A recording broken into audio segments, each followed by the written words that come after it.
નમસ્કાર, આપ જોઈ રહ્યા છો સ્પાર્ક ટુડે ન્યૂઝ. વડોદરાના માંજલપુર ગામમાં વડોદરાની 35 ફૂટ મોટી હોળીની પૂજા અર્ચના કર્યા બાદ હોળી પ્રગટાવવામાં આવી. માંજલપુર ગામમાં હોળીનો ઉત્સવ છેલ્લા 400 વર્ષથી ઉજવવામાં આવે છે, જે મધ્ય ગુજરાત સહિત વડોદરા શહેરની સૌથી મોટી હોળી તરીકે ઓળખાય છે.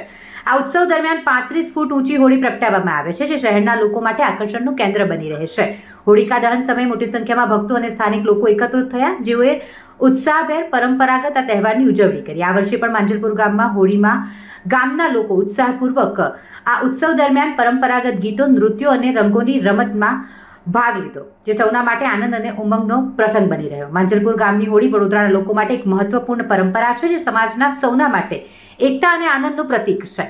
માંજલપુર ગામ ખાતે હોળીની પૂજા અર્ચના કર્યા બાદ હોળી પ્રગટાવવામાં આવી. આ હોળી પ્રગટાવવાની સાથે જ ગામના લોકો પૂજા અર્ચના કરી અને હોળી માતા પાસે ઘરમાં સુખ સમૃદ્ધિ બની રહે, વિશ્વમાં શાંતિ સ્થપાય તેની પ્રાર્થના કરવામાં આવી. આજે આ વર્ષોથી જે પરંપરા છે, માંજલપુર ગામની સૌથી મોટી હોળિકા દહનનું જે થાય છે, એનું પ્રકાશ સર્વ ગ્રામના ગ્રામજનો પર રહે છે. સર્વ ઘરના લોકો સુખી રહે છે અને માંજલપુર સમગ્ર માંજલપુર ગામના અને સમગ્ર માંજલપુરની અંદર આનું પ્રકાશ વરસતું રહે.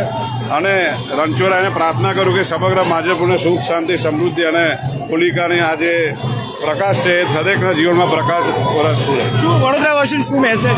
વડોદરાવાસીને એટલું જ કહીશ કે આ હોળિકા અને જે ધૂળેટીનો પર્વ છે એ દરેકના માટે સુખદાયી, લાભદાયી નીવડે અને રણછોડરાયને પ્રાર્થના સુખ, શાંતિ, સમૃદ્ધિ દરેકના જીવનમાં રહે એવી શુભેચ્છા.